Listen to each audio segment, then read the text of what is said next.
Good morning बच्चों। आज अपन start करने वाले हैं चैप्टर नंबर 9 रे ऑप्टिक्स। अपना 7 जो बच गया है उसको अपन कंटिन्यू क्लास में करने वाले हैं और यहाँ अपन नया चैप्टर स्टार्ट करेंगे आज, है ना। तो क्या चैप्टर है एक बार देखते हैं, अपन स्टार्ट करते हैं। चैप्टर नंबर 9 है आपका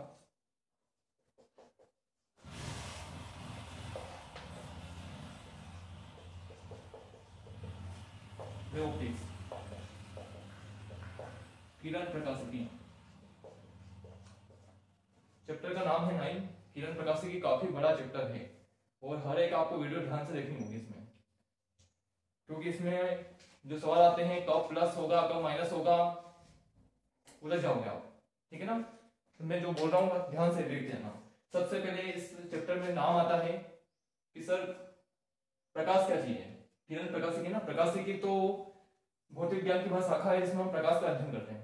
अब नाम आता है सर प्रकाश क्या होता है, तो आप देखते आना अपन। सबसे पहला नाम आता है प्रकाश का, कि प्रकाश क्या होता है।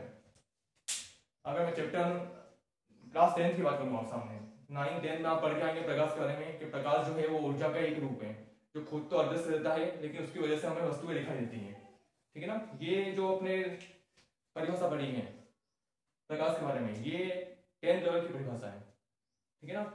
लेकिन 12 के लेवल से, बोर्ड के लेवल से हम प्रकाश की परिभाषा क्या बोलने वाले हैं, तो एक बार याद रखना आप। यदि हम बात करें, देखो इससे पहले अपना एक चैप्टर छूट गया है, चैप्टर नंबर 8 विद्युत चुंबकीय तरंगे। क्या नाम था, विद्युत चुंबकीय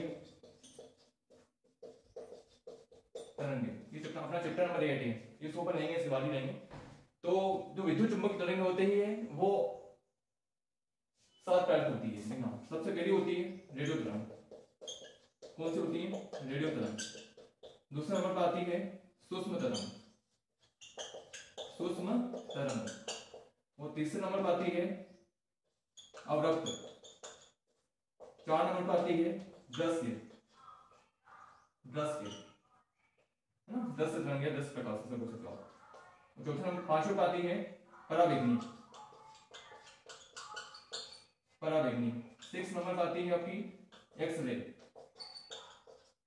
और 7 नंबर पर आती है आपकी gamma ray, gamma ray, gamma किरण। इन 7 तरंगों से मिलकर अपना विद्युत चुंबकीय स्पेक्ट्रम बनता है। ये विद्युत चुंबकीय तरंग है या इसको विद्युत चुंबकीय स्पेक्ट्रम बोलते हैं, ठीक है ना। तो ये 7 प्रकार की तरंगें आती हैं। ध्यान सुनना, हमें जो दिखाई देता है वो कौन सा प्रकाश है, हमें जो दिखाई देता है वो है आपका दृश्य प्रकाश। ये वाला, ये प्रकाश का वो हिस्सा है जो हमें दिखाई देता है, ठीक है, दृश्य प्रकाश। तो दृश्य प्रकाश की जो तरंग होती है या इसकी रेंज होती है, तरंग है वो होती है, देखो अलग अलग किताबों में अलग अलग होती है, लेकिन आपको 3800 एंगस्ट्रॉम से 7800 एंगस्ट्रॉम ये होती है इसकी वेवलेंथ तरंग है। 3800 एंगस्ट्रॉम से 7800 एंगस्ट्रॉम, ठीक है ना। यदि इसको मैं नैनोमीटर में लिखना चाहूँ तो आप जानते हो कि जो एंगस्ट्रॉम होता है वो 10⁻⁻10 मीटर होता है, 10⁻⁻10 मीटर। वो नैनोमीटर में अगर कन्वर्ट करना है तो एक जीरो कम करनी पड़ेगी आपको। 380 नैनोमीटर से ये हो जाएगा 780 नैनोमीटर, ठीक है। और यदि मैं बात करूं एनसीईआरटी की, एनसीईआरटी में जो डाटा दिया हुआ है आपको वो दिया हुआ है 400 नैनोमीटर से 800 नैनोमीटर। ये अपनी एनसीईआरटी में लिखा हुआ है और हम फॉलो करेंगे एनसीईआरटी को, समझ आया आपको। तो देखो प्रकाश क्या है, प्रकाश क्या है, विद्युत चुंबकीय का तरंग का ही स्पेक्ट्रम का एक भाग है। विद्युत चुंबकीय स्पेक्ट्रम में 7 प्रकार की तरंग आती है, ठीक है। और विद्युत चुंबकीय स्पेक्ट्रम का ही क्या है, प्रकाश एक भाग है। और कौन सा भाग है, जो हमें कौन सी रेंज दिखाई देती है प्रकाश की, कौन सी तरंग है जो हमको दिखाई देती है 400 नैनोमीटर से 800 नैनोमीटर, उसे हम बोलने वाले हैं प्रकाश। सर ना, प्रकाश क्या है, प्रकाश क्या है, विद्युत चुंबकीय स्पेक्ट्रम का वह भाग है। कौन सा भाग है, ये वाला दृश्य वाला, ठीक है ना। ये तरंग थेरी हम देख पाते हैं, ठीक है ना। जो प्रकाश आया तो प्रकाश हमें दिखाई देता है। प्रकाश मेरे हाथों पर आया, हाथों पर प्रकाश गिरा तो उससे मेरे को क्या दिखाई दिया, हाथ दिखाई दिया, है ना। तो जो अपन 10th लेवल पर परिभाषा पढ़ के आए अपन कि प्रकाश ऊर्जा का ही एक रूप है जो खुद तो अदृश्य रहता है लेकिन इसकी वजह से हमें वस्तु दिखाई देती है, ठीक है ना। उसी को मैं मॉड्यूल करके लिखने वाला हूँ प्रकाश की डेफिनेशन। तो प्रकाश क्या है, विद्युत चुंबकीय स्पेक्ट्रम का वह भाग है। कौन सा भाग है, जिसकी तरंग दैर्घ्य कितनी होती है 400 नैनोमीटर से 800 नैनोमीटर होती है। ये आपका क्या कहलाएगा? प्रकाश कहलाएगा, है ना। तो जो अलग अलग चीजें होती है यहाँ पे, जैसे बोल दो जैसे कुत्ते रात में घूमते हैं ना, तो कुत्ते रात में कब घूमते हैं? क्या उसको कुछ भूत दिखाई दिया है, कुछ और दिखाई दिया? तो अगर मैं बोलूँ आपसे कि देखो जो जानवर अलग होते हैं अलग अलग तरंगों को महसूस कर सकते हैं, है ना। हमें जो दिखाई देता है प्रकाश, उसकी रेंज क्या है? 400 नैनोमीटर से 800 नैनोमीटर। हो सकता है कुत्ता इससे कम तरंगों को, जिनकी तरंग कम रही हो, 400 नैनोमीटर से कम या फिर 800 नैनोमीटर से ज्यादा है, उनको महसूस कर सकते हो। अलग जानवर अलग तरंगों को महसूस कर सकते हैं, ठीक है ना। तो हमें याद क्या रखना है प्रकाश के बारे में कि प्रकाश जो है विद्युत चुंबक स्पेक्ट्रम का वह भाग है जिसकी तरंग दैर्घ्य 400 नैनोमीटर से 800 नैनोमीटर होती है। क्या कहलाता है? प्रकाश कहलाता है। और ध्यान रखना ये जो तरंग में लिखी है विद्युत चुंबक स्पेक्ट्रम की 7 तरंगें होती हैं, वो आपको इसी क्रम में याद रखनी है ना। रेडियो, सूक्ष्म, अवरक्त, दृश्य, पराबैंगनी, एक्स-रे, एक्स तरंग और गामा तरंग, है ना। ये जो है आपका वेवलेंथ का लैम्ब्डा का घटता हुआ क्रम है, ठीक है ना। इसी क्रम में आपको ये याद रखनी है। तो सबसे पहली परिभाषा समझ आएगी नहीं आपको? याद रहेगा क्या होता है? प्रकाश क्या होता है? तो विद्युत चुंबकीय स्पेक्ट्रम का वह भाग होता है जिसकी तरंग दैर्घ्य 400 नैनोमीटर से 800 नैनोमीटर होती है। क्या कहलाता है? प्रकाश कहलाता है, ठीक है ना। सबसे पहली परिभाषा अपन ये रखी। अगला नाम आता है, इसमें रखना एक नाम आता है प्रकाश किरण। ये प्रकाश किरण क्या होती है देखते रहा है। बात करूंगा अगर प्रकाश किरण की, तो प्रकाश किरण क्या है? देखो आपने सुना होगा कि जो प्रकाश होता है वो हमेशा एक बिंदु से दूसरे बिंदु तक एक सरल रेखा में गति करता है। अगर पढ़ा हो अपने 3 क्लास में, तो प्रकाश जो होता है वो एक बिंदु से, जैसे यहाँ रखना ये प्रकाश है ना, ये एक बिंदु है, इस बिंदु से दूसरे बिंदु तक हमेशा सरल रेखा में जाता है। ऐसे लहराते हुए नहीं जाता है ना। प्रकाश में चल रहा है तो दीवार तक ऐसे लहराते हुए नहीं जाएगा। प्रकाश एक बिंदु से दूसरे बिंदु तक हमेशा सरल रेखा पर, सरल पथ पर गति करता है ना, जब तक कि उसके बीच में अवरोध नहीं आए। जैसे यहाँ से प्रकाश गया, यहाँ ले गया, आपकी अवरोध आ गया है ना, तो टकरा के जो अब डायरेक्शन उसकी चेंज हो जाएगी ऐसे, है ना। लेकिन दो क्रमागत टक्करों के बीच में, दो क्रमागत टक्करों के बीच में जो प्रकाश का पथ होता है वो एक सरल रेखा होता है, ठीक है ना। तो प्रकाश हमेशा सरल रेखा में ही गति करता है। तो बात यह आती है कि प्रकाश हमेशा सरल रेखा में ही क्यों चलता है? प्रकाश ऐसे क्यों नहीं गया? तो ध्यान सुनना, अगर मैं बोलूं आपसे, देखो आपने क्लास 10 में जो तरंग होती है 2 प्रकार की होती है। अगर आप थोड़ा बहुत पढ़ के आए हो या अपनी 11 की चीजें कुछ छूट गई साथ में, जो तरंग होती है 2 प्रकार की होती है। एक का नाम है अनुदैर्घ्य तरंग, अनुदैर्घ्य तरंग, है ना। और दूसरी होती है आपकी अनुप्रस्थ, अनुप्रस्थ तरंग, है ना। तरंगों को 2 भागों में बांटा गया है, एक होती है अनुदैर्घ्य और एक होती है अनुप्रस्थ। जो आपकी ध्वनि तरंग है ना, जो ध्वनि तरंग है ना, वो अनुदैर्घ्य तरंग का हिस्सा है। ध्वनि तरंग, ध्वनि तरंग जो होती है आपकी, जो आपका अनुदैर्घ्य तरंग का ही भाग है ना। मैं आपको कुछ बोल रहा हूँ तो आपको तक जो आवाज आ रही है, सुनाई दे रही है, वो क्या है? अनुदैर्घ्य तरंग है। देखो अनुदैर्घ्य तरंग का मतलब क्या होता है? अनुदैर्घ्य तरंग का मतलब ये है कि जो माध्यम के कण है, मान लो माध्यम के कण है ना, ये माध्यम के कण है ये। अच्छा, जो माध्यम के जो कण होते हैं ना, उनका जो ऑक्सीडेशन होता है, जो उनका दोलन होता है, वो कुछ इस प्रकार से होता है। ये मान लो देखो मैं बोल रहा हूँ, आप तक आवाज आ रही है, सुनाई दे रही है ना, तो ये कैसे हो पा रहा है? जो मेरे और आपके बीच में जो हवा में बहुत सारे एयर के पार्टिकल हो गए होंगे, और हर जो पार्टिकल होता है, हर जो कण होता है, वो ऑक्सीडेट कर रहा है, दोलन कर रहा है, इस टाइप से डांस कर रहा है। देखो ये जो पहला कण है ना, ये इसका डांस कुछ इस प्रकार से हो रहा है। ये थोड़ा आगे गया, थोड़ा पीछे गया, सामने इस तरह से थोड़ा आगे जाएगा, थोड़ा पीछे आएगा, थोड़ा आगे जाएगा, थोड़ा पीछे जाएगा, इस प्रकार से। दूसरा जो कण है ये इस प्रकार से गति करता है, इस प्रकार से। तीसरा जो कण है ये इस प्रकार से आगे पीछे, इस प्रकार से इसका डांस है ना। और जो आपको माध्यम के कण है वो सरल रेखा में ना, और जो आपकी तरंग चल रही है वो भी यदि एक सरल रेखा में ही क्या कर रही है? गति कर रही है। जो कण, जो तरंग का पथ है वो भी एक सरल रेखा में, और जो माध्यम के कण है ना, वो भी एक सरल रेखा में ही है ना। तो इस प्रकार की तरंग को बोलते हैं अनुदैर्घ्य तरंग। यदि माध्यम के कण एक सरल रेखा के अनुदिश क्या करे? गति करे, तो इसी तरंग कहलाती है क्या? अनुदैर्घ्य तरंग। और ध्वनि इसका एग्जांपल है, ठीक है। जैसे मैं आपसे बोल रहा हूँ तो आप तक जो आवाज पहुंची है किस प्रकार से पहुंची है? देखो ये आपका कोई कण है, ठीक है ना, तो इसका ये इस प्रकार से पथ होगा, इस प्रकार से दोलन करेगा, ठीक है ना। इस प्रकार से दोलन करने वाला है। ये पहला कण है, इस प्रकार से डांस करेगा, थोड़ा सामने वाला थोड़ा आगे थोड़ा पीछे, ठीक है ना। ये दूसरा कण है, तो ये इस प्रकार से डांस करेगा। तीसरा कण है तो वो इस प्रकार से गति करने वाला है, ठीक है ना। अब क्या हुआ कि जैसे ही आपने क्या दी, इसको ध्वनि दी, क्या दी आपने, ध्वनि दी। तो ध्वनि की भी क्या है, तो ऊर्जा का ही रूप है। तो जैसे आपने ध्वनि दी मतलब इसको ऊर्जा दी, तो ऊर्जा देने से होगा क्या, इसका कंपन, इसके कणों का जो आयाम है वो बढ़ जाएगा, ठीक है ना। जो इसका डांस ये पहले छोटा था वो कितना हो जाएगा, अब ऐसा हो जाएगा इस प्रकार से, है ना। अब ये कण क्या करेगा, इसको ऊर्जा देगा, है ना। इस पार्टी को ऊर्जा मिलेगी तो इसका डांस क्या हो गया, तेज हो गया। इस प्रकार से ये इसको ऊर्जा देगा तो इसका डांस क्या हो गया, तेज हो गया। और यहाँ पर आपके क्या होते हैं, कान होते हैं जो इस सभी बातों को सुन पाते हैं, ठीक है ना। तो सबसे पहले अपने क्या देखी, प्रकाश देखा हमने सबसे स्टार्ट किया, अगर अपन आज नया चैप्टर स्टार्ट किया है रे ऑप्टिक्स, किरण प्रकाशिकी, ठीक है ना। और प्रकाशिकी में ही एक नाम आता है प्रकाश। तो मैं आपको बताया प्रकाश क्या है, तो प्रकाश विद्युत चुंबक स्पेक्ट्रम का वह भाग है जिसकी तरंग दैर्घ्य 400 नैनोमीटर से 800 नैनोमीटर होती है, क्या कहलाता है, प्रकाश कहलाता है, ठीक है। अब अगला नाम मैंने आपको बताया प्रकाश किरण, कि प्रकाश किरण क्या होती है, तो प्रकाश किरण जो होती है वो हमेशा एक बिंदु से दूसरे बिंदु तक एक सरल पथ पर ही गति करती है। सरल पथ की होती है, इसकी जवाब में आपको 1-2 मिनट में आपको मिलने वाला है। तो मैंने आपको बताया कि जो तरंग होती है, क्लास तरंग की बात नहीं है, तरंग दो प्रकार की होती है, एक अनुदैर्घ्य और एक अनुप्रस्थ। अनुदैर्घ्य तरंग किसे बोलते हैं, यदि माध्यम के कण तरंग संचरण की दिशा में ही गति करें ना, जिस दिशा में तरंग चल रही है उसी दिशा में माध्यम के कण भी कंपन कर रहे हैं, गति कर रहे हैं, दोलन कर रहे हैं, तो इस तरंग को हम क्या बोलने वाले हैं, अनुदैर्घ्य तरंग। उसका एग्जांपल क्या है, ध्वनि तरंग, ठीक है।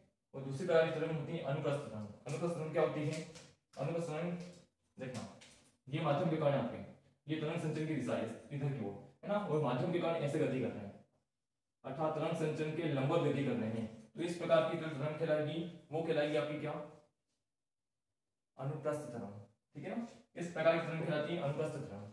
और इसका जो एग्जांपल है वो प्रकाश, इसका एग्जांपल है, ठीक है ना। जो प्रकाश तरंग है वो कैसी तरंग होती है, अनुप्रस्थ तरंग होती है। कैसी तरंग होती है, अनुप्रस्थ तरंग होती है, ठीक है ना। और जो प्रकाश तरंग होती है बेटा वो ऐसे चलती है सुरंग और गर्त के रूप में, इस प्रकार से प्रकाश तरंग सुरंग और गर्त के रूप में चलती है। जो ऊपर वाला भाग है ना, जो ऊपर हिस्सा है ये वाला हिस्सा, इसको बोलते हैं सुरंग, और नीचे वाले हिस्से को बोलते हैं गर्त, गर्त, इसको बोलते हैं सुरंग, और नीचे वाले हिस्से को बोलते हैं गर्त, ठीक है ना। तो बात ये आती है सर, प्रकाश आपने बोला कि थोड़ी देर पहले कि प्रकाश जो होता है एक बिंदु से दूसरे बिंदु तक इस सरल रेखा में गति करता है, सरल रेखा में चलता है ना। और लेकिन प्रकाश जो होता है वो सुरंग और गर्त के रूप में चलता है। सुरंग और गर्त से मतलब क्या है बेटा, देखो एक संगत प्रकाश से चलेगा हमेशा ऐसे ऐसे ऐसे ऊपर गया फिर नीचे आया, मतलब इस टाइप से होता है। प्रकाश में जो किरणें होती है वो सुरंग और गर्त के रूप में चलती है। पर आपको मैंने बताया कि जो प्रकाश की तरंग धिरी होती है, प्रकाश की तरंग धिरी कितनी है, 400 नैनोमीटर से 800 नैनोमीटर। और 400 नैनोमीटर से 800 नैनोमीटर को यदि आप ध्यान से देखो, यहाँ दिखाने पर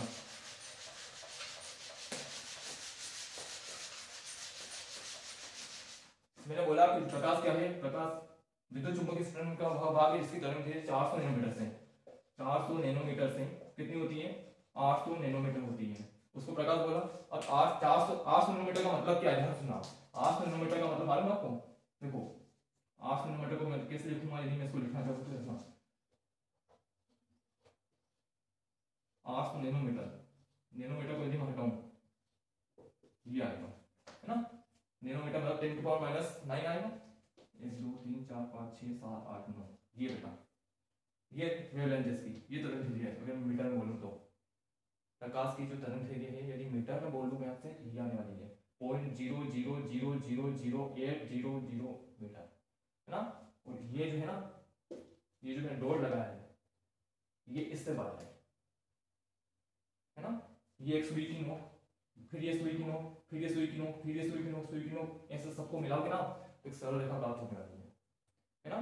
तो जो प्रकाश होता है वो सुई की नोक की जगह में ही सुरंग और भी बन जाता है, वृत्त भी बना देगा, है ना। और ऐसे सुई की नोक को मिलाते जाओगे मिलाते जाओगे मिलाते जाओगे तो एक सरल रेखा प्राप्त होने वाली है, समझ आया कि नहीं है। तो जो प्रकाश किरण होती है वो हमेशा एक बिंदु से दूसरे बिंदु तक सरल रेखा में ही चलती है। क्यों चलती है, इसका जवाब क्या है, क्योंकि जो प्रकाश की तरंग दैर्घ्य होती है वो कितनी है, 400 नैनोमीटर से 800 नैनोमीटर, और ये जो है बहुत अल्प है। प्रकाश की तरंग दैर्घ्य आपसे पूछे कोई कि प्रकाश एक बिंदु से दूसरे बिंदु तक, यह प्रकाश का जो पथ होता है वो एक सरल रेखा होता है ना, जब तक उसके बीच में अवरोध नहीं आए। तो प्रकाश का जो पथ होता है सरल रेखा क्यों होता है, जब प्रकाश हमेशा सीधी पथ पर ही क्यों गति करता है, भ्रमण करता है। तो आप एक लाइन आंसर दे सकते हैं कि जो प्रकाश की जो तरंग दैर्घ्य होती है ना, वो कैसी होती है, अति अल्प होती है। प्रकाश की जो तरंग दैर्घ्य लैम्डा है ना, वो क्या होती है, अति अल्प होती है। समझ आया कि नहीं? तो पहला नाम क्लियर हो गया होगा आपको, प्रकाश, जो भी इसकी परिभाषा है ना। विद्युत चुंबकीय स्पेक्ट्रम का अवभाग जिसकी तरंग दैर्घ्य 400 नैनोमीटर से 800 नैनोमीटर होती है, उसे बोलते हैं प्रकाश। अगला नाम है प्रकाश किरण का। तो प्रकाश किरण क्या होती है, समझ में है कुछ? प्रकाश किरण क्या है? प्रकाश एक बिंदु से दूसरे बिंदु तक एक सरल पथ में गति करता है, सरल पथ पर चलता है, सरल रेखा में गति करता है। क्यों करता है? क्योंकि इसकी तरंग दैर्घ्य क्या होती है, अति अल्प होती है। ठीक है ना। अच्छा आगे नाम लिखना।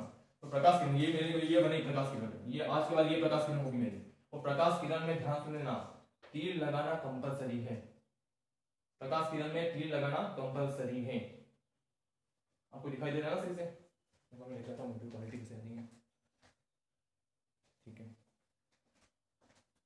ठीक है, ओके। ये आपकी क्या है, प्रकाश किरण है ना, सुना है आपको? और प्रकाश किरण में तीर लगाना कंपलसरी है, बिना तीर के इसका कोई औचित्य नहीं है ना। हम मालूम कैसे पड़ेगा कि प्रकाश किरण से ज्यादा है, ठीक है ना।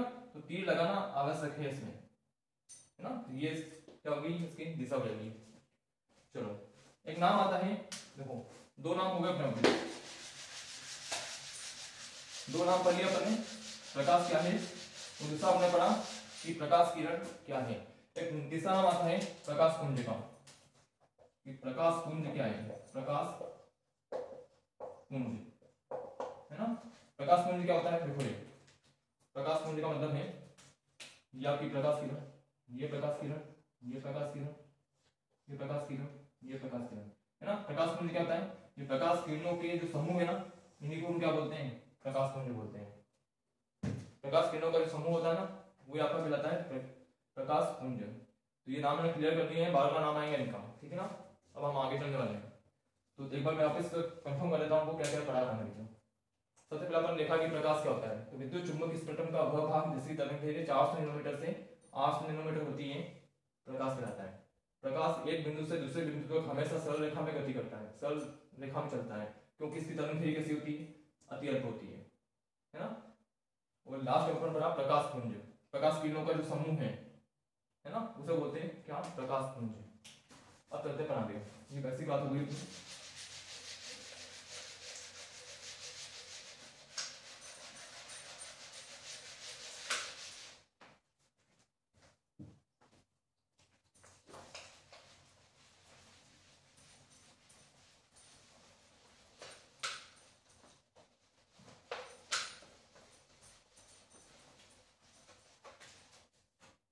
देखना इस चैप्टर में देखो हम क्या क्या पढ़ने वाले हैं, और भी देखो प्रकाश के उपकरण पढ़ेंगे अपन, प्रकाश की जो घटनाएं हैं जो आप 10th क्लास में पढ़ के आए हैं, प्रकाश का परावर्तन क्या होता है, अपवर्तन क्या होता है, दर्पण के बारे में थोड़ा पढ़ के आए हैं। ये वापस मैं आपको पढ़ाने लगा हूँ, क्योंकि भूली दूसरी आदत तुमको पता होगा नहीं, तो अपन यहाँ वापस देखने वाले हैं, ठीक है ना। थोड़ा फास्ट खींचने वाला हूँ मैं 10th क्लास का, तो एक बार लिखा। चलो अपन सबसे पहले ये घटना स्टार्ट करते हैं, प्रकाश का परावर्तन।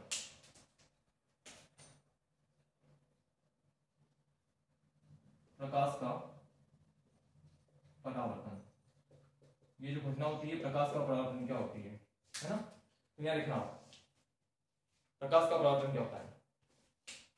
देखो ये आपकी क्या है, ये एक सतह बनी हुई है, ठीक है ना। ये सतह है और इसके नीचे करी हुई पॉलिश, है ना, सिंपल सतह थी, उसके नीचे करी हुई पॉलिश, ठीक है ना। देखो इससे पहले वैसे दर्पण बनाया जाता है, पर ध्यान सुनना, ये जो सतह है इसको बोलते हैं परावर्तक सतह।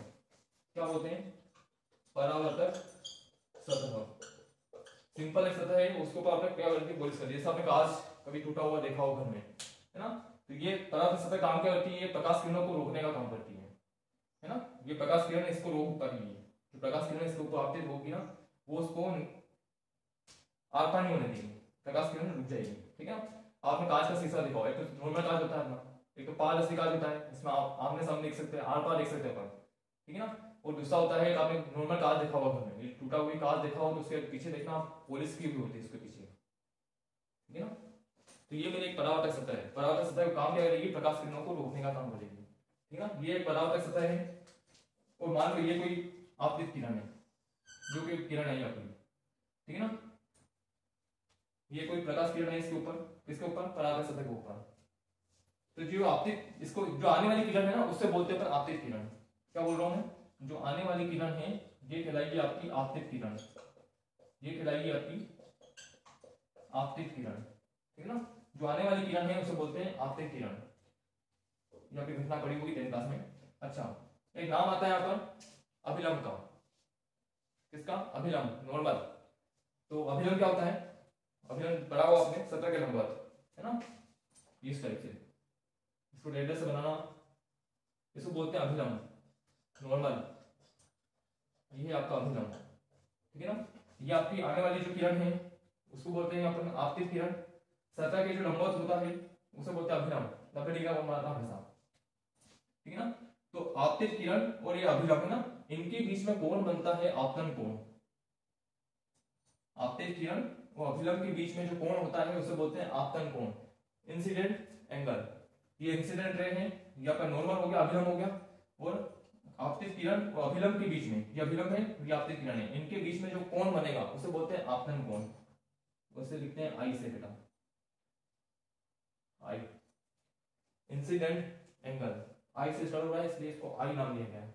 तो जो याद रखना में, जो आपतन कोण ये दिखाने वाला नहीं कुछ भी में, आपतित किरण क्या होती है, तो किस सतह पर जो आने वाली किरण है उसे बोलते हैं आपतित किरण। अभिलंब जो होता है वो सतह के लंबवत होता है, ठीक है ना।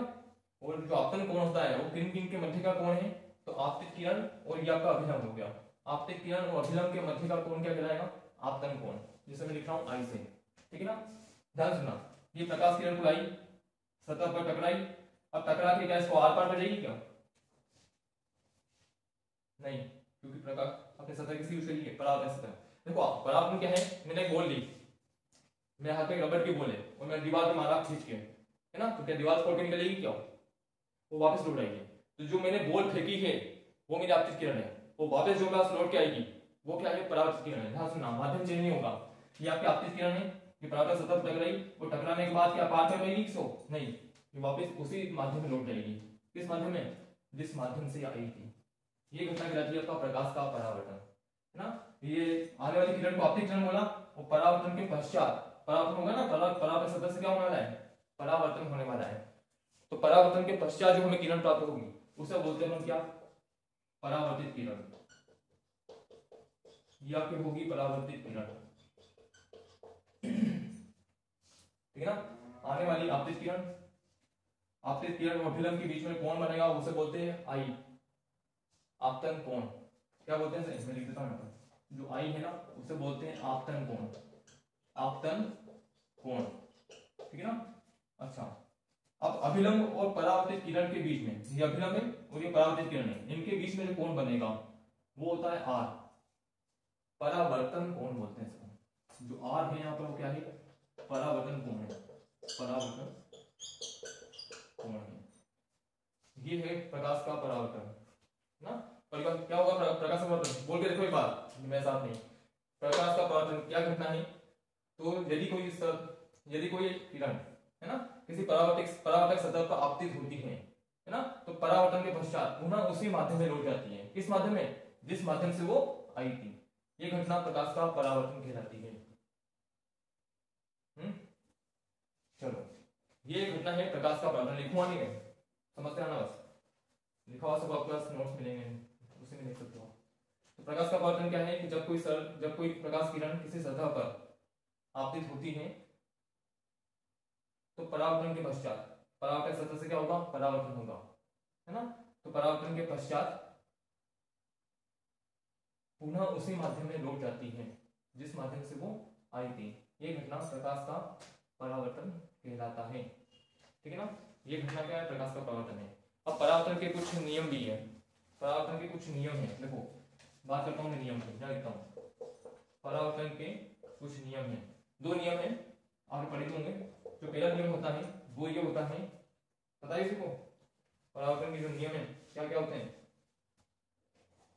जो पहला नियम है वो ये होता है कि जो कोण आई है वो बराबर होता है कोण आर के। जो पहला नियम क्या है कि कोण आई बराबर होता है कोण आर के, और आई को मैंने क्या लिखा था? आपतन कोण, ठीक है ना, और आर को क्या बोला मैंने? परावर्तन कोण। तो क्या बोलेंगे हिंदी में, क्या लिखोगे साहब?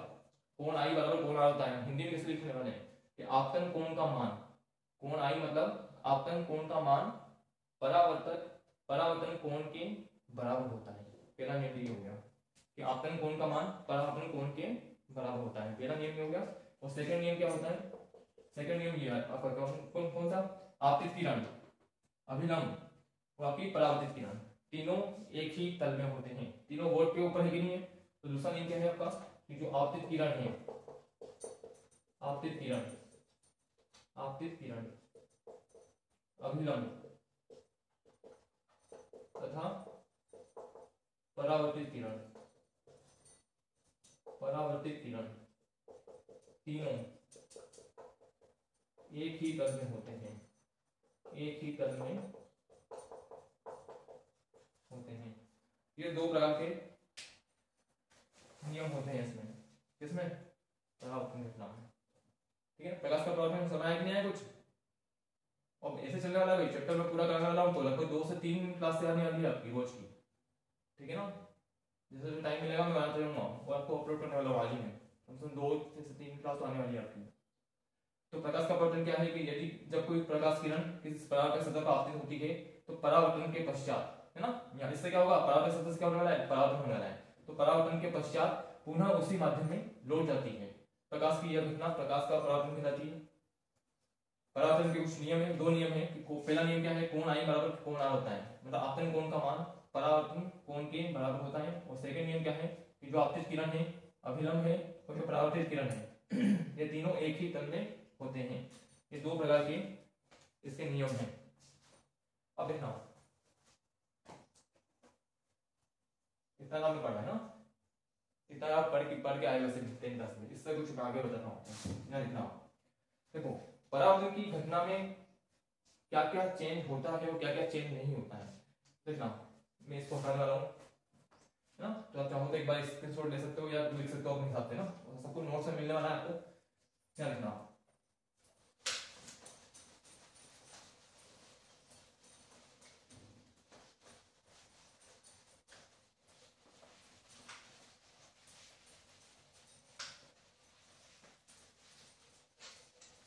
देखो डायग्राम आपको दिखाऊंगा। ये आपकी क्या है? परावर्तक सतह है, पॉलिश करना जरूरी नीचे है ना, वरना समझ सतह नहीं लो। ये परावर्तक सतह है मेरी, जिससे क्या होगा? परावर्तन होगा। ये इंसिडेंट रे, ये कौन सी है? आपतित किरण। ये आपकी आपतित किरण है ना। ये हो गया आपका अभिलंब, सतह के लंबवत होता है, इसे बोला मैंने क्या? अभिलंब। और आपतित किरण और अभिलंब के बीच में कोण बनता है वो कोण होता है आई, आपतन कोण, है ना। तो परावर्तन के पश्चात क्या होगा? उन्हीं उसी माध्यम से लौट जाएगी, ठीक है ना, जिस माध्यम से वो आई थी, ठीक है ना। तो इसको बोलते हैं हम क्या? परावर्तित किरण। परावर्तित किरण और अभिलंब और परावर्तित किरण के बीच में जो कोण बनता है वो होता है आर, कोण आर, परावर्तन कोण, ठीक है ना। कोण आई बराबर कोण आर आता है, पहला नियम देख लिया हमने, जितना आपतन कोण होगा उतना ही परावर्तन कोण होगा। आपतन कोण 30 है तो परावर्तन कोण को भी 30 होना पड़ेगा, ठीक है। और सेकंड अपने इसका नियम क्या बना था कि आपतित किरण, अभिलंब और परावर्तित किरण तीनों एक ही तल में होते हैं, ठीक है। ये 2 नियम लिखे। अब कुछ एक्स्ट्रा चीज सुनना, नोट डाल के लिखता हूं मैं। सबसे पहला पॉइंट आता है कि परावर्तन की घटना में क्या क्या परिवर्तित होता है वो क्या नहीं बदलता है। देखो एक नाम आता है माध्यम का अपवर्तनांक। क्या बोला हमने? माध्यम का अपवर्तनांक, रिफ्लेक्टिव इंडेक्स ऑफ मीडियम। देखो माध्यम का अपवर्तन क्या होता है ये आपको मैंने पहले बता दूंगा।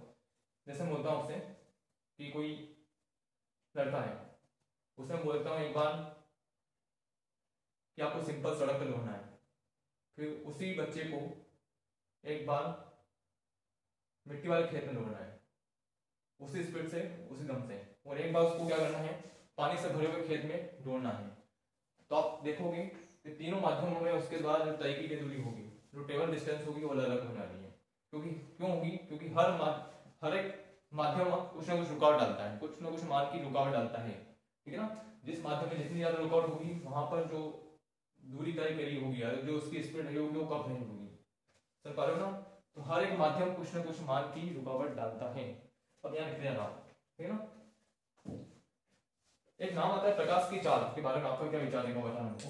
मैं आपसे बोलता हूँ कि प्रकाश की जो चाल होती है ना, आप सबको पता होगा कि प्रकाश की चाल जो होती है, सी से रिप्रेजेंट करते हैं इसको प्रकाश की चाल, है ना। वो सी का प्रकाश की चाल होती है सी बराबर 3 गुना 10 की घात 8, 3 गुना 10 की घात 8 मीटर पर सेकंड। ये शायद आपने सबने सुना होगा कि प्रकाश की जो चाल होती है वो होती है 3 गुना 10 की घात 8 मीटर पर सेकंड। पर ध्यान से सुनना, ये जो प्रकाश की चाल होती है ना, ये होती है निर्वात में बेटा। कहाँ होती है? निर्वात में, ठीक है ना। ये जो प्रकाश की चाल होती है वो कहाँ होती है? 3 गुना 10 की घात 8 मीटर पर सेकंड, ये होती है निर्वात में, ठीक है ना। मैं आपको बताया था कि माध्यम का जो अपवर्तनांक है, माध्यम का अपवर्तनांक से मतलब क्या है, देखो अगर आपको बताया कि हर माध्यम कुछ ना कुछ मान की रुकावट डालता है, और हर माध्यम का अपना एक अपवर्तनांक होता है। पानी का अलग होता है, कांच का अलग होता है ना, आपका निर्वात का अलग होता है ना। तो हर माध्यम कुछ ना कुछ मान की रुकावट डालता है। यदि आपकी प्रकाश किरण जो है, प्रकाश की जो चाल होती है वो होती है निर्वात में। यदि आपसे कोई पूछ ले कि प्रकाश की चाल क्या होती है, तो आप फटाक से उसको आंसर देते हो कि 3 गुना 10 की घात 8 मीटर पर सेकंड, तो ये आपका आंसर गलत हो सकता है। ध्यान से सुनना, ये जो प्रकाश की चाल होती है ये होती है निर्वात में। कहाँ होती है? 3 गुना 10 की घात 8 मीटर पर सेकंड क्या होती है? निर्वात में होती है। अलग अलग माध्यमों में प्रकाश की चाल भी अलग अलग होगी। पानी में कितनी, कांच में कितनी है, तो आप देखो इसको निकालने का सूत्र भी है, ठीक है ना। एक सूत्र याद रखना आप लग लिए, इसको तो लिखने वाला है। एक सूत्र आता है C बराबर NV, एक सूत्र है आपका, है ना, हाइगन का सिद्धांत पढ़ेंगे बस देखने पर। एक सूत्र है आपका C बराबर NV, जहां C क्या है? C है बेटा निर्वात में, लिखने वाला नहीं, C को बोलते हैं निर्वात में प्रकाश की चाल। C क्या चीज है? निर्वात में प्रकाश की चाल। C प्रकाश की चाल, लेकिन कहां पर? निर्वात में, निर्वात में प्रकाश की चाल, ये C है बेटा। और V क्या चीज है? V क्या चीज है? तो माध्यम में प्रकाश की चाल है, माध्यम में प्रकाश की चाल है। ध्यान सुनते हैं ना, C तो है निर्वात में प्रकाश की चाल, और V है आपकी माध्यम में प्रकाश की चाल, ठीक है। और N क्या चीज है? तो N को बोलते हैं पर माध्यम का अपवर्तनांक, माध्यम का अपवर्तनांक, ठीक है ना। C है निर्वात में प्रकाश की चाल, N को बोलते हैं माध्यम का अपवर्तनांक, स्मॉल n है ना, माध्यम का अपवर्तनांक। और V क्या चीज है? माध्यम में प्रकाश की चाल, है ना। तो यदि मैं आपसे बोलूं कि किसी माध्यम में आपको चाल पूछ ले हो, ठीक है ना, अलग अलग माध्यमों का चाल बोले तो प्रकाश चाल क्या होगी, तो इसका सूत्र क्या बन जाएगा? V का सूत्र बनाना आपको ऐसे, तो V का सूत्र क्या बनेगा देखना, V बराबर क्या जाएगा? C बटा n, ये सूत्र आ गया किसका? V का, ठीक है ना। V बराबर क्या आ गया? C बटा n, ठीक है ना। और फिर अंत में हर माध्यम का अपवर्तनांक अलग अलग होता है, हर माध्यम अलग अलग रुकावट डालेगा। अभी आपको एग्जांपल भी दिया था कोई बच्चे को, है ना। और हर माध्यम का अपवर्तनांक अलग अलग है, तो हर माध्यम प्रकाश की चाल अलग होगी, क्यों होगी? बिल्कुल होगी, है ना। याद रखना आज के बाद कि प्रकाश की चाल जो होती है 3 गुना 10 की घात 8 मीटर पर सेकंड, वो कहाँ होती है? निर्वात में होती है। अलग अलग माध्यमों में प्रकाश की चाल अलग अलग होगी, ठीक है। तो सबसे पहला नोट में अगर मैं बात करूं कि प्रकाश के, देखो माध्यम का अपवर्तनांक चेंज होता है क्या? देखो मैं आपसे बोल रहा हूं कि प्रकाश के जो परावर्तन की घटना है उसमें क्या माध्यम का अपवर्तनांक बदलता है क्या? n, बताओ, सोचो, दिमाग लगाओ। माध्यम का अपवर्तनांक चेंज होगा क्या? प्रकाश के परावर्तन की घटना में अपवर्तनांक बदलता है क्या? नहीं। अपवर्तनांक कब बदलता? अपवर्तनांक कब चेंज होता? जब प्रकाश किरण एक माध्यम से किसी दूसरे माध्यम में प्रवेश करती है। लेकिन प्रकाश के परावर्तन की घटना अपन सुनी है, पढ़ी है कि जिस माध्यम में प्रकाश किरण आती है परावर्तन के पश्चात उसी माध्यम में लौट जाती है। माध्यम चेंज नहीं हुआ ना, तो प्रकाश तो अपवर्तनांक भी क्या होगा? चेंज नहीं होगा। पहला पॉइंट तो ये है। ना। क्या प्रकाश की चाल बदलती है क्या? माध्यम में चाल बदलेगी क्या? मतलब v का मान चेंज होगा क्या? नहीं होगा, क्योंकि v का सूत्र क्या c बटा n। जब आपका अपवर्तनांक चेंज नहीं हो रहा है तो चाल भी चेंज नहीं होगी, तो चाल भी नहीं बदलती है। एक तो माध्यम का अपवर्तनांक चेंज नहीं होता है परावर्तन की घटना में, चाल माध्यम में चाल नहीं बदलती है। दूसरा पॉइंट। तीसरा पॉइंट, एक नाम आता है आवर्ती का। क्या आवर्ती बदलेगी क्या? आवर्ती का सूत्र है न्यू बराबर सी अपॉन एन। न्यू बराबर सी अपॉन लैम्डा। अच्छा, आवर्ती से एक टर्म और लिख दो, तरंग भेदे। पहला पॉइंट देखो, ना तो अपवर्तनांक चेंज होता है परावर्तन घटना में, ना ही माध्यम में चाल चेंज होगी, और ना ही तरंग भेदे नहीं बदलेगी। तो तरंग भेदे क्या होती है? तरंग भेदे होती है एक संपूर्ण चक्र में तय की गई दूरी, है ना। तो जब चाल ही नहीं बदल रही है तो दूरी कहां से रहेगी? लैम्डा भी अपरिवर्तित रहेगा, नहीं बदलेगा। तो ना तो आवर्ती चेंज हो रही है, ना तो आपका अपवर्तनांक बदल रहा है, ना आपकी चाल बदल रही है, ना ही तरंग भेदे बदल रही है। एक नाम आता है आवर्ती का। आवर्ती पर क्या फर्क पड़ेगा? प्रकाश के परावर्तन घटना में ना तो अपवर्तनांक चेंज होता है, ना माध्यम में चाल चेंज होती है, ना तरंग दैर्ध्य चेंज होती है, ना आवर्ती देखो आवर्ती का सूत्र होता है न्यू। अभी लिखा था अपने सामने न्यू, ये न्यू है थोड़ा ना, v को घुमा के बनाया था। न्यू बराबर होता है इसका फॉर्मूला c अपॉन में लैम्डा, है ना। तो c क्या है? प्रकाश की चाल नहीं बदलती है, परावर्तन घटना में चाल नहीं बदलती है ना। और लैम्डा तय की गई दूरी, तरंग दैर्ध्य नहीं चेंज हो रही है, ना तो c चेंज हो रहा है, ना ही लैम्डा चेंज हो रहा है, तो आवर्ती भी नहीं बदलेगी। तो फिर बदलेगा क्या? है ना, परावर्तन घटना में ना तो आपका अपवर्तनांक चेंज होता है, ना चाल बदल रही है, ना तरंग दैर्ध्य चेंज हो रही है, ना ही आवर्ती बदल रही है। तो बदलेगा कौन? चेंज कौन होगा?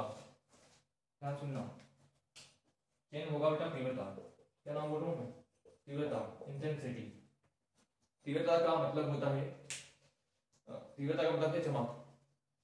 चमक का मतलब क्या? ध्यान सुनना आपने। देखो मान लो यहां से 100 प्रकाश किरण आ रही है। कितनी आ रही है? 100 प्रकाश किरण आ रही है परावर्तक सतह पर, ठीक है ना।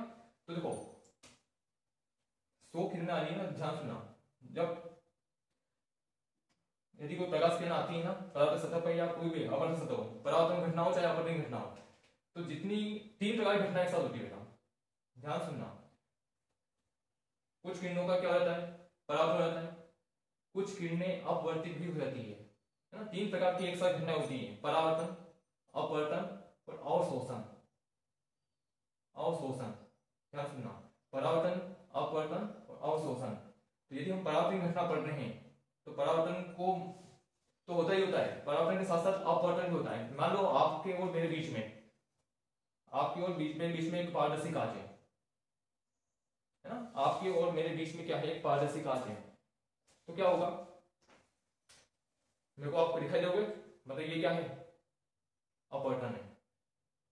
मेरे और आपके बीच में पारदर्शी कांच है, तो आप मेरे को देख पाओगे ना, या मैं आपको देख पाऊंगा, तो ये क्या हो रहा है? अपवर्तन है, ठीक है ना। और आपने देखा होगा भी, आप किसी पारदर्शी कांच के सामने खड़े हो जाओ और ध्यान से देखो ना, तो आप हल्के से आपकी परछाई आपको दिखाई देती है। आपकी परछाई भी क्या हो रही है? दिखाई दे रही है। ये क्या है? परावर्तन है ना। और कुछ किरणों को वो अवशोषित भी कर लेगा कांच। ध्यान सुनना, कुछ किरणें भी आती है। ध्यान सुनना, क्या बोलना चाहता हूं आपसे। मैं बोल रहा हूं कि जो तीव्रता का मान में तीव्रता जो होगी वो चेंज रहेगी बेटा। ना तो अपवर्तन बदलेगा, ना माध्यम में चाल बदलेगी, तरंग दैर्ध्य बदलेगी, ना ही आवृत्ति बदलेगी। बदलता होते कौन बदलता है? तीव्रता बदलती है। कैसे? मान लो 100 तरंग आ रही है, 100 प्रकाश किरण आ रही है ना। तो 100 में से मान ले आपका अच्छी क्वालिटी का क्या है? सतह है आपकी, तो 100 में से 99 क्या हो जाएगी? परावर्तित हो जाएगी। लेकिन एक आधा का लॉस हो ही जाएगा बेटा ना। 100 में से 100 परावर्तित नहीं होगी क्या? कुछ का क्या होगा? अपवर्तन भी होगा, कुछ अवशोषित कुछ कर ली जाएगी ना। अच्छी क्वालिटी का भी है तो 100 में से 99 तो क्या रहेगी? परावर्तित रहेगी, लेकिन एक आधे का लॉस होना ही होना है बेटा। तो होना क्या है? तीव्रता के मान में मतलब चमक घट जाएगी, इधर चमक प्रभावित होगी, मतलब तीव्रता के मान में क्या होने वाली है? घटने वाली है, तीव्रता घट जाएगी बेटा। तो ध्यान रखना, नोट डाक में लिखा रखा है पॉइंट ये कि परावर्तन की घटना में ना तो अपवर्तन चेंज होता है, ना ही आपकी माध्यम में चाल बदलती है, ना ही तरंग दैर्घ्य चेंज होगी, ना ही आवृत्ति बदलेगी। बदलेगा तो कौन बदलेगा? आप तीव्रता, ठीक है ना, तीव्रता चेंज हो जाती है, तीव्रता घट जाती है।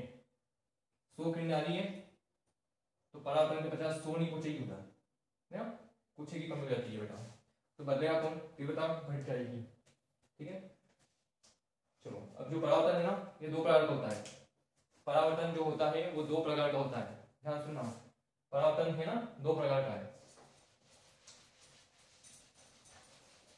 एक होता है नियमित परावर्तन, एक होता है नियमित परावर्तन, और दूसरा होता है अनियमित या मिश्रित परावर्तन।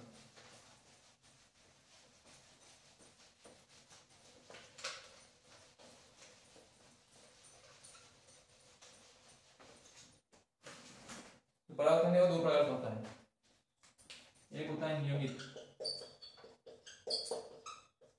परावर्तन। नियमित परावर्तन से मतलब क्या है मेरा? ये आपकी प्रकाश सतह है, परावर्तक सतह है ना, ये कोई सतह है इस टाइप से ना, समतल सतह है प्लेन, और ये प्रकाश किरण को जा रही है। देखो एक तो नियमित परावर्तन, एक होता है अनियमित